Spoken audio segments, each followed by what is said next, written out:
Fréquence Fac fait son cinéma en direct du Festival de Cannes. Et 8e journée du Festival de Cannes marquée par la projection de La Conquête, un film émis sur le président Sarkozy. Direction sur la croisette pour retrouver notre envoyée très spéciale que j'ai nommée Amandine. Elle est en direct de la Villa des Inrocks. Salut Amandine. Bonsoir Kingsley. Alors oui, j'ai décidé ce soir de me la jouer un peu bobo, branchouille, cool. Comme vous l'avez dit, je suis en direct de la villa la plus underground du Festival de Cannes, la Villa des Inrocks. Alors c'est un peu ambiance champêtre, barbu, affalé sur des oreillers géants, lunettes de soleil de rigueur même en pleine nuit, concert hype comme Anna Calvi ce soir. Donc c'est un beau programme qui nous attend. Alors là, je vous cache pas que je suis en train de me faire dévorer par des fourmis rouges. Aïe, aïe. Donc j'espère que je pense que je me suis assise sur une fourmilière, donc elles sont en train de m'envahir. Mais c'est pas grave, priorité à l'antenne.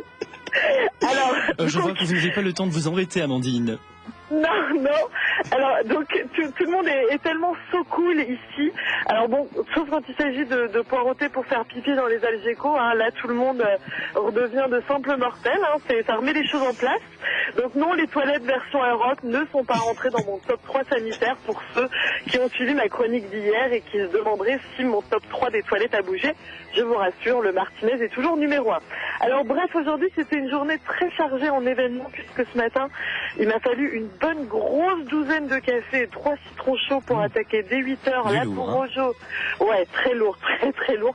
Ça commence à faire, ça fait quelques jours que je suis là. Donc dès 8h, la projo du très attendu Mélancolia de Lars von Trier. Alors parler de films contemplatifs serait un doux euphémisme pour du Lars von Trier.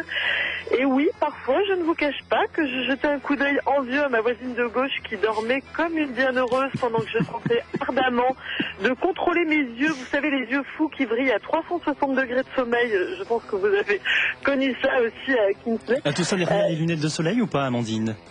Alors, pas derrière les lunettes de soleil parce que dans une salle de projo, c'est un peu compliqué pour suivre. Mais j'ai regretté que Lars von Trier n'ait pas fait son film en 3D cette année. Ça aurait été très pratique. Alors pourtant, Mélancolia, c'est quand même un pur chef-d'œuvre métaphorique. J'ai beaucoup aimé ce film. C'est un film sur la fin du monde, version j'ai le centième du quart de la moitié du budget d'Armageddon. Wow. Et surtout, c'est l'occasion de se rappeler que la fragile Kirsten Dunst est vraiment et largement bien plus qu'une party girl fashion et en désintox tous les 4 matins. Alors, entre parenthèses, j'ai entendu des journalistes dire à la sortie qu'à ce stade du festival, ils n'avaient plus la force de huer les films. Et c'est une bien bonne nouvelle pour les derniers films de la sélection de la compétition. Ça va faire un peu de vacances. Et deuxième parenthèse qui est tombée il n'y a pas très longtemps, ça m'embête un chouille, mais Lars von Trier a déclaré cet après-midi en conférence de presse qu'il était nazi.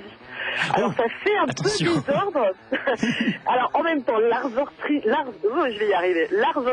c'est un peu le mot du jour, n'est pas un grand comique. Il n'est pas réputé pour son sens de l'humour indéniable. Et là aussi, c'est un double euphémisme. Donc on va passer sur cette partie pas très drôle parce que son film est vraiment très beau. Alors ce matin, vous le disiez en ouverture, le deuxième effet qui se coule du festival, c'était bien sûr la projection de la très attendue Conquête de Xavier Duringer, que toi, commun des mortels, tu peux aussi découvrir en salle aujourd'hui. C'est une bonne nouvelle. Nous ne sommes pas Cannes, mais pas le centre du monde. Alors c'était annoncé un peu comme le film polémique, vous en aviez entendu aussi parler. C'est ce que j'allais vous demander justement, Amandine. Est-ce que ça vaut vraiment le coup d'être regardé, ce film, La Conquête ? Alors, ça vaut le coup, oui, d'être regardé. En tout cas, ce matin, il y avait une énorme file d'attente à l'entrée du palais. Les gens se marchaient dessus, s'insultaient. J'ai vu des larmes. J'ai vu des journalistes courir comme si on était en plein concert des Rolling Stones et qu'il fallait être au premier rang. Alors, c'est vrai que le film, c'est un vrai spectacle.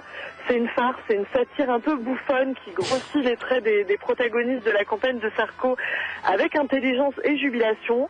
J'ai beaucoup ri, ça fait plus rire que réfléchir. On a un peu l'impression d'assister à une joute verbale tendance une phrase, un calembour, ce qui fait que le film est très drôle.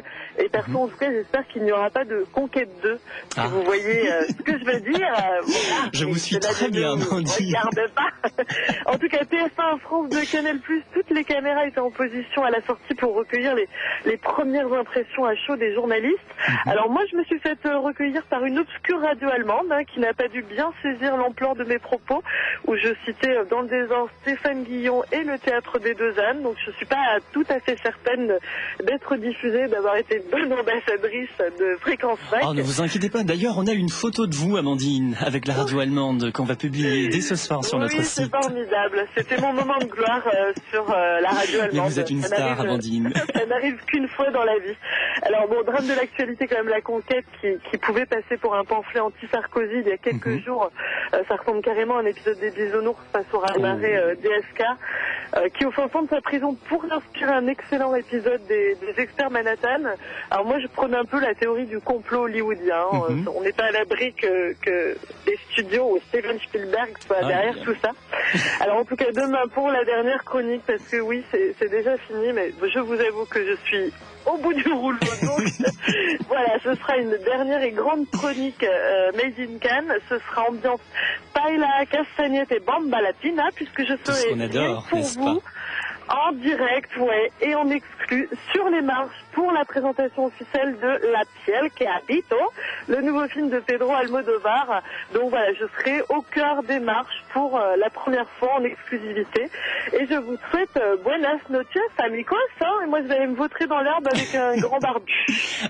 Très bien, Amandine, en tout cas, on vous retrouvera avec toujours le même plaisir demain, mais pour l'heure, attention aux fourmis rouges.